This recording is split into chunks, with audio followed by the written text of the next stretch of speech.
సిద్దిపేట జిల్లా గజ్వేల్ నియోజకవర్గం జగదేవ్పూర్ మండలం దౌలాపూర్ గ్రామానికి చెందిన బాధితులు అనేమైన మాధవి భర్త లాలయ్య, కాదుర్ల కృష్ణ తండ్రి బాలయ్య, కాదుర్ల పుష్ప కర్ణాకర్ హాస్పిటల్ చేరగా అధిక ఖర్చుల నిమిత్తం గజ్వేల్ మార్కెట్ కమిటీ మాజీ వైస్ చైర్మన్ రాచమల్ల ఉపేందర్ రెడ్డి దృష్టికి తీసుకుపోగా సీఎం సహాయ నిధికి దరఖాస్తు చేసుకోగా మాజీ మంత్రి హరీష్ రావు, ఉమ్మడి మెదక్ జిల్లా ఎమ్మెల్సీ వంటేరు యాదవరెడ్డి, మాజీ ఎఫ్డీసీ చైర్మన్ వంటేరు ప్రతాప్ రెడ్డి సహకారంతో సీఎం సహాయ నిధి చెక్కులు మంజూరయ్యాయి.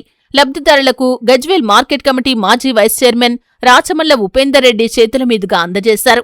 ఈ సందర్భంగా వారు మాట్లాడుతూ ప్రజాసేవలో అనునిత్యం ముందుంటూ సమాజ శ్రేయస్సు కోసం నిస్వార్థంగా ప్రజలకు అండగా ఉంటున్నామని అన్నారు. అదేవిధంగా అధికారం ఉన్నా లేకున్నా ప్రజలకు సేవ చేస్తున్నామని తెలిపారు.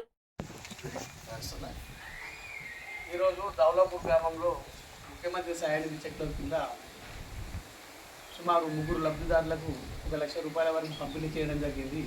గతంలో కేసీఆర్ ప్రభుత్వం ఉన్నప్పటి నుండి ఇప్పటి వరకు గత 10 సంవత్సరాల నుంచి సుమారుగా ఒక 100 కుటుంబాల పైగా మన గ్రామంలో మన తెలంగాణ తొలి ముఖ్యమంత్రి కేసీఆర్ గారు మరియు మాజీ మంత్రి వారు హరీష్ రావు గారు, మరియు ఎమ్మెల్సీ యాదవరెడ్డి గారు, మరియు ప్రతాప్ రెడ్డి గజ్వేల్ ఇన్ఛార్జి గారు, వీళ్ళందరి సహకారంతో దాదాపు ఒక 3 కోట్ల రూపాయల పైననే మన గ్రామానికి లబ్ధిదారులకు వివిధ కారణాలతోటి హాస్పిటల్ ఖర్చులు కావడం వల్ల దానికి ప్రతి ఒక్కరికి మాకు తోచిన విధంగా సహాయం చేయడము ఎంతో సంతృప్తినిస్తుంది.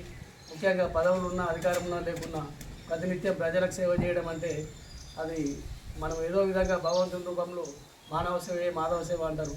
ముఖ్యంగా హాస్పిటల్ అనేది వాళ్ళకి లక్షల రూపాయల ఖర్చులు అయితే వాళ్ళకి ఇబ్బందులు ఉంటే దాన్ని గ్రహించి గతంలో కేసీఆర్ గారు ఎక్కువ పెద్ద మొత్తంలో ఇచ్చేది ఇప్పుడు అంతా రావడం లేదు, దాంతో కొంచెం ఇబ్బంది జరుగుతుంది. కానీ ముందు కూడా మరోసారి కేసీఆర్ గారు మన తెలంగాణ రాష్ట్రానికి ముఖ్యమంత్రి అయి ఇలాంటి ఇబ్బందులు జరగకుండా ఆరోగ్యశ్రీ గతంలో చేసిన రాజశేఖర రెడ్డి ప్రవేశపెట్టిన పథకాన్ని కొనసాగిస్తూ ఇప్పటి వరకు ఈ గవర్నమెంట్లో మాత్రం చాలా తక్కువ వస్తున్నాయి. మనకి ఒక 4 లక్షల రూపాయలు 2 లక్షల రూపాయలు ఖర్చు అయితే 20,000 30,000 ఇవ్వడం వల్ల లబ్ధిదారులు బాగా నష్టపోతున్నారు. దానికి మేము కొంచెం ఇబ్బంది పడుతున్నాము.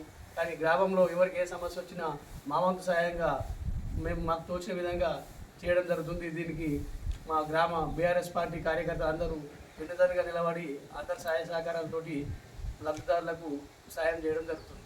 జై తెలంగాణ, జై కేసీఆర్.